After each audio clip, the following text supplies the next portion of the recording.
So the new killer, Albert Wesker, the Mastermind, came out, and he's something else. He's pretty powerful, in my opinion. Honestly, S tier. His power is amazing, as you can see. He can catch up extremely, and his power can be used for mobility or straight up just taking people out. Pretty much, it's kind of like the Demogorgon's power and the Nurse's mixed together, where you get two really fast, really quick lunges that go really far, and you get two of them like a blink that you have a kind of a second to use them. Like if you use the first one, then if you don't use the second one, you got a cooldown, kind of like the Nurse again, kind of like your own fatigue. But again, this one's a lot different, as when you hit someone with their power, they get infected, and once they reach max infection, they get the hindered status effect, which pretty much gives them an 8% slowness boost, whatever, so you can just catch up a lot easier. But what if you don't hit something? Well, like you saw right there, if you don't hit anything, you kind of just throw them. And if you happen to hit the person into like a wall, a solid object, tree, wall, boulder, pallet even, whatever, then what happens is they go ahead and they take another health state. And if they go down to dying while you hit them and pick them up, then they just go right on your shoulder, which is pretty powerful. Again, you can see I use it for mobility or whatnot, but I want to show you how good this killer truly is. So we're going to play a match. Heck, you can even throw them into other survivors. And in that case, because, you know, one of them has the endurance status effect, they got the borrow time effect, the endurance. But let's go ahead and play a match with my voiceover.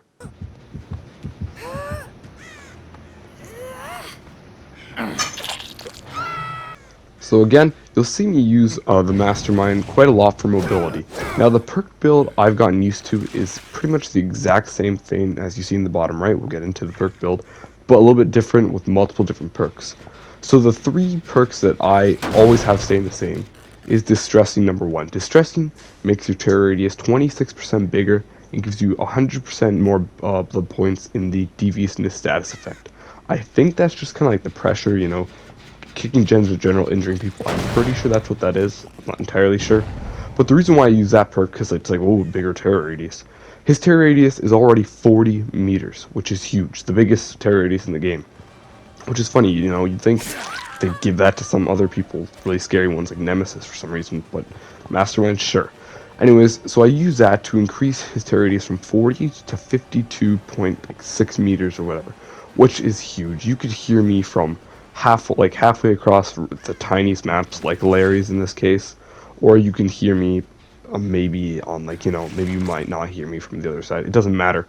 It's a huge terror radius, which I just use for pressure, because a lot of the time people will probably just run away if they hear your terror radius, especially when it's 50 meters big.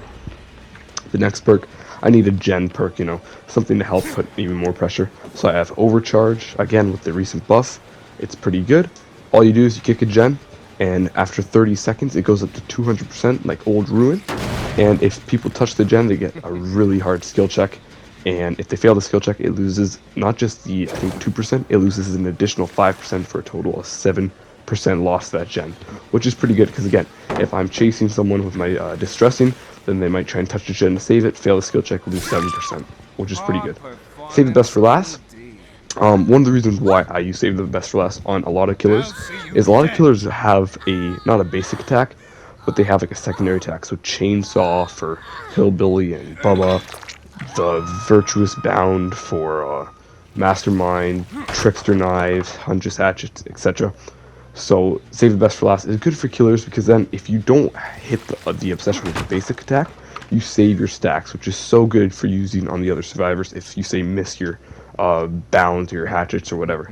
So I go ahead and I use Save the Best for Last, because again, it just saves off 40 plus with the new update, pretty much 50% of what it originally was of when you hit someone, which is great. It allows you to catch up really fast, which is another thing.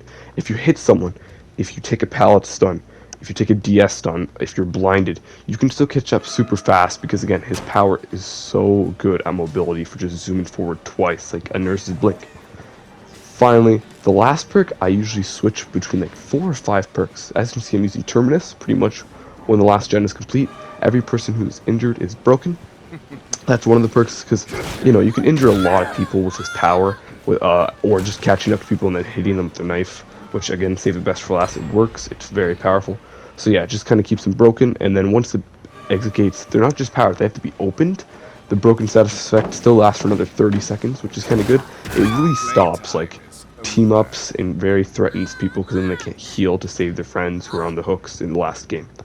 Usually I use No Way Out, which every time you hook one survivor, you have to hook each 4, but it adds, if it's at its best stage, 12 seconds to the door being blocked when someone touches it at the end. So if you hook everybody, it's a total of 1 minute. Pretty much they just can't even start opening the door, which is nice once all the gens are powered. That's usually the one I run. Franklin's I usually put on instead if they just have all 4 items. In this case I didn't, because I think they had 2 or 3. But Franklin's, yeah, if you see teams that just use a bunch of items, you can just knock it out of their hands pretty easily. You know, medkits, toolboxes, keys sometimes, flashlights, that sort of thing. It's a good perk. Agitation is the 4th perk that I will switch it out for. In case I feel like I have a feeling I'm going to go to a big map like Haddonfield, maybe RPD, then, you know, I'll switch on Agitation so I can get around hooks very fast and then immediately go put more pressure on gens. And the last perk I will sometimes lose, which is kind of a funny one, is actually Jolt.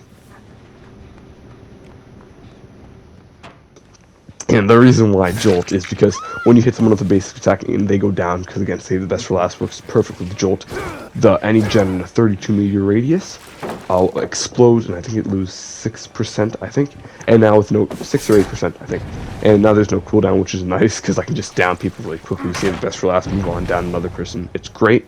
But yeah, I'll usually use Surge because just in case it looks like a bully squad or something, which is, fun fact, would be a future video because bully squads are fun to destroy.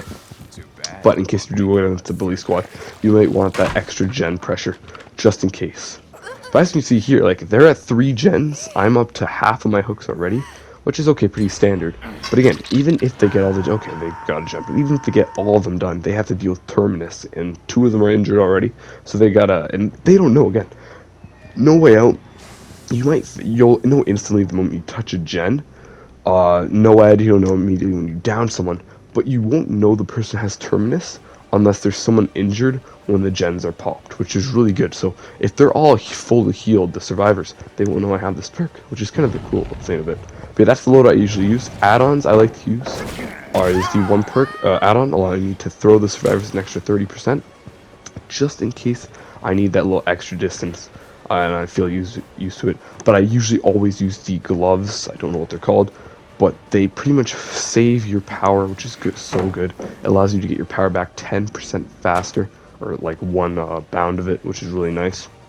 And then the other add-on I usually use is like the crank or something, which pretty much my first distance is normal, but my second distance zooms forward a little bit farther, I believe, and 8% faster. Yellow add-ons, his add-ons are crazy.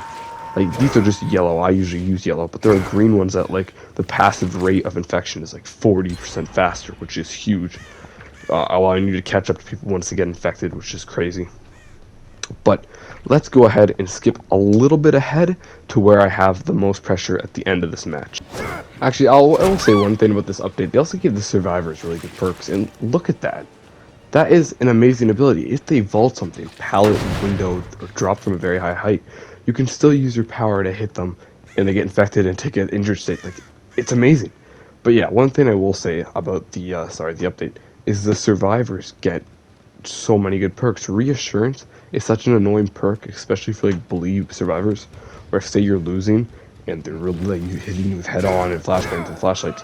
And look at that catching up. They're being annoying. Then they can just, and you want to say you do want to camp. What kind of sucks about that is you go ahead and you camp, but they save like 30% on the person who's hooked, which is kind of annoying. But as you can see here, I caught up so quickly getting in the hook on this my obsession, which yeah, I have lost a few of my tokens, but I'm still at 4, so I'm at like 20%. If you count like before the update, technically it's like 30% of a better cooldown for my melee hits, which is very nice. But I go around and look for the Claudette because it's a battle for the hatch, which is another thing Wesker is very good at. Hatch battling is so much fun because if people have to be careful with the hatch, because what you can do is if the hatch spawns in a very open place, you can use your power and hit them, carrying them away. And obviously if you hit something, you're kind of done for. But if you don't hit anything, and you just throw them away. You throw them away from the hatch, which is freaking funny because, you know, they're gone. The hatch is on you. You just gotta wait for your cooldown to end. But by the time they get to you and your cooldown has probably ended a little bit quicker, you can just shut the hatch in their face, and they can't do anything about it. And there's another thing. Wesker has a pretty fast vault, like over like vaulting windows, and like the Legion, he can vault pallets with his power. Again, it is easier to use that in loops, but you can use that to your advantage a little bit just to catch up to survivors, maybe catch them off guard. But in the end, I won. And let's go ahead and see their perks. Pretty much, as you can see, they brought a bunch of items. Look at that, Prestige 22. I was Prestige 1 here, a little bit of an older clip, but now I'm like Prestige 3, so I've played this guy so much. Absolutely love this killer. He's great. Hope you guys did enjoy nonetheless. Maybe leave a like, maybe leave a nice comment down below. Maybe hit that subscribe button, potato the little bell. See you guys next time for some more Dead by Daylight. Bye, guys.